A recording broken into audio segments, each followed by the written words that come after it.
जिस प्रकार से हम न्यूमेरिक वैल्यू को स्टोर करने के लिए इंटीजर एरे का प्रयोग करते हैं, उसी प्रकार से हम कैरेक्टर वैल्यूज को स्टोर करने के लिए कैरेक्टर एरे का प्रयोग करते हैं।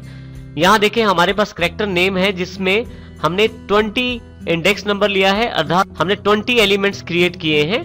अर्थात हमारे पास एक एरे है जिसमें 20 इंडेक्स वैल्यूज हैं, 0 से स्टार्ट करते हुए 19 तक, 19 तक। अब यहाँ पे एक क्लियर स्क्रीन किया गया है। सबसे पहले प्लीज एंटर योर नेम पूछा गया है और सीन के द्वारा इस नेम को एंटर करवा दिया गया है। कैरेक्टर एरे में भी उसी प्रकार से वैल्यूज को स्टोर किया जाता है जिस प्रकार इंटीजर एरे में किया जाता है, परंतु एक सबसे बड़ा बेनिफिट ये रहता है कि जब डायरेक्ट आप यहाँ एरे के नेम को इनपुट करवाते हैं तो आप दी गई वैल्यूज दिए गए कैरेक्टर्स को डायरेक्ट स्टोर कर सकते हैं एरे ऑफ 0, 1, 2 में। उदाहरण के लिए मान लीजिए मेरे पास 20 एलिमेंट्स का एक एरे है और ये कैरेक्टर डेटा टाइप का एरे है। अगर मैं इसमें अजय स्टोर करना चाहता हूं तो इसके लिए मैं पहले 4 कैरेक्टर का प्रयोग कर सकता हूं।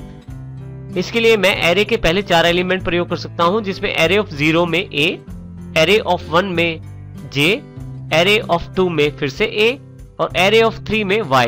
तो इस प्रकार मैं अजय के लिए 4 कैरेक्टर्स का प्रयोग कर सकता हूं। सी इन करते हुए जब आप इनपुट करवाते हैं कैरेक्टर को, आप जो भी इनपुट वैल्यू टाइप करते हैं वो सारी वैल्यूज सभी कैरेक्टर्स नेम में डायरेक्टली स्टोर कर दिए जाते हैं और इस प्रकार हम कैरेक्टर एरे को डायरेक्ट यूज कर सकते हैं बिना लूप लगाए। अब यहाँ पे इस एग्जांपल को हम प्रैक्टिकल करके देखते हैं। अब हम array3.cpp को यहाँ प्रैक्टिकल रूप में देखते हैं। सबसे पहले यदि आप देखें तो दोनों हेडर फाइल्स को इंक्लूड किया गया है। सबसे इंपॉर्टेंट पार्ट हमारे पास ये है कैरेक्टर नेम 20, जिसका अर्थ है कि हम 20 कैरेक्टर को स्टोर कर सकते हैं इस नेम एरे में। उसके पश्चात देखिए यहाँ पे मैसेज प्रिंट करवाया गया है, एंटर नेम। आप 20 कैरेक्टर तक कोई भी नाम दे सकते हैं नेम के लिए और फाइनली उस नाम को दोबारा प्रिंट करवा दिया गया है स्क्रीन पे थैंक्स फॉर कमिंग मैसेज के साथ। Ctrl+F9 से हम इसको रन करते हैं प्रोग्राम को। यहाँ पे जो भी नाम मैं यहाँ देता हूँ देखिए सेम नाम थैंक्स फॉर कमिंग के साथ प्रिंट करवा दिया जाता है। यहाँ एक बात और ध्यान रखने वाली है, Ctrl+F9 के साथ मैं यहाँ पे नाम के बीच में स्पेस दे देता हूँ और यहाँ देखें स्पेस से पहले वाले कैरेक्टर्स को दिखाया गया है, स्पेस के बाद वाले कैरेक्टर्स को नहीं दिखाया गया। इसका कारण नल कैरेक्टर का शामिल होना है। जब भी आप स्पेस देते हैं तो कैरेक्टर एरे में ये माना जाता है कि वो स्पेस नल कैरेक्टर है और यहाँ से आपका एरे खत्म होता है। इस कारण से जब भी आप स्पेस देते हैं तो उससे पहले वाले कैरेक्टर्स को स्टोर कर लिया जाता है और उसके पश्चात वाले कैरेक्टर्स को स्टोर नहीं किया जाता। इस प्रकार हम कैरेक्टर एरे का प्रयोग कर सकते हैं। कैरेक्टर एरे में आपको लूप लगाने की आवश्यकता नहीं रहती। आप केवल जैसे यहाँ पे हमने स्टेटमेंट प्रयोग की है सी इन नेम, तो आप डायरेक्टली सभी कैरेक्टर्स को जो आप टाइप करते हैं इनपुट देते समय डायरेक्टली इसमें स्टोर करवा सकते हैं। अभी तक हमने जो एरे के एग्जांपल किए हैं वो 1 डायमेंशनल एरे कहलाते हैं। उनमें एलिमेंट देने के लिए एक ही ब्रैकेट अवेलेबल रहती है, परंतु हमारे पास अब जो एरे नेक्स्ट है वो 2 डायमेंशनल एरे है। यदि आप यहाँ देखें नीचे इंटीजर एरे 3 और 4, इसमें हमारे पास 2 ब्रैकेट्स रहती हैं। इनमें दोनों के द्वारा एलिमेंट्स डिफाइन किए जाते हैं। जैसे यहाँ पे यदि आप देखें एरे ऑफ 3 और 4, इसका अर्थ ये है कि मेरे पास टोटल 12 एलिमेंट्स बनेंगे। अगर मैं इन दोनों को गुना कर देता हूँ 3 गुना 4, 3 इंटू 4, तो मेरे पास 12 एलिमेंट्स बन जाएंगे। परंतु ये 12 एलिमेंट्स किस प्रकार बनेंगे इसकी जानकारी भी लेना जरूरी है। हर एक पहले एलिमेंट के लिए दूसरे एलिमेंट को क्रिएट किया जाता है। इस बात को समझने के लिए हम इस चार्ट को समझते हैं।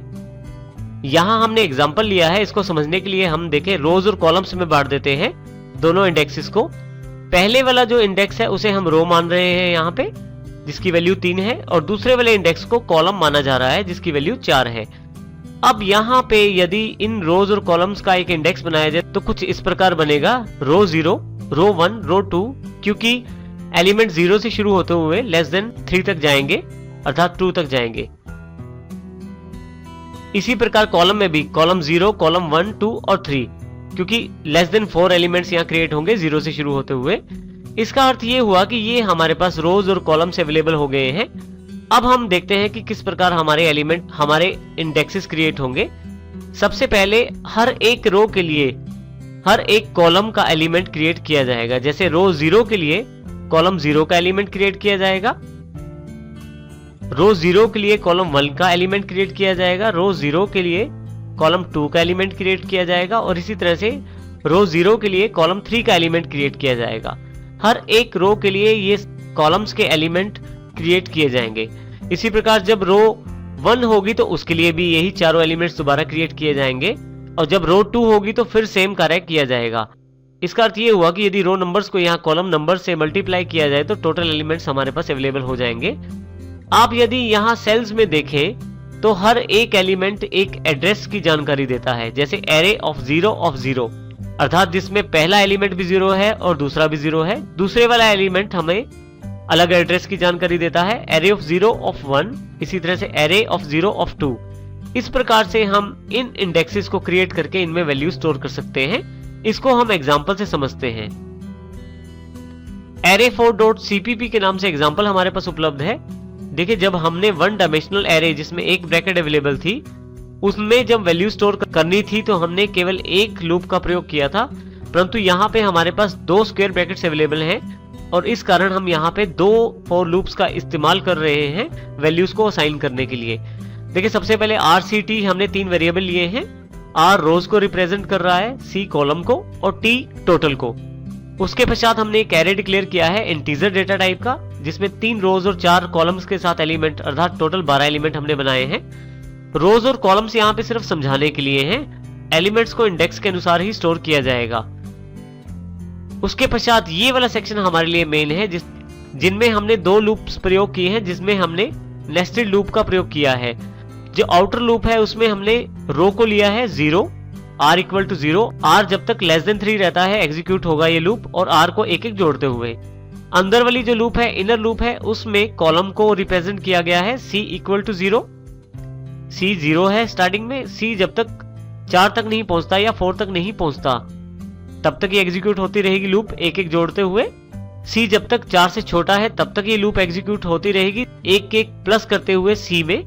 और यहाँ पे इनर ब्रैकेट में यदि आप देखें तो यहाँ पे मेरे पास वो स्टेटमेंट्स हैं जो मैं चलाना चाहता हूँ। सबसे पहले एंटर वैल्यू, जो भी वैल्यू यूजर द्वारा इनपुट की जाएगी एक एरे इंडेक्स में स्टोर की जाएगी।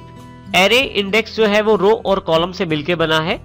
जब आपके पास रो 0 रहता है तो सभी कॉलम की वैल्यू बारी बारी से इनपुट करवाई जाती है, C0, C1, C2, C3 के लिए।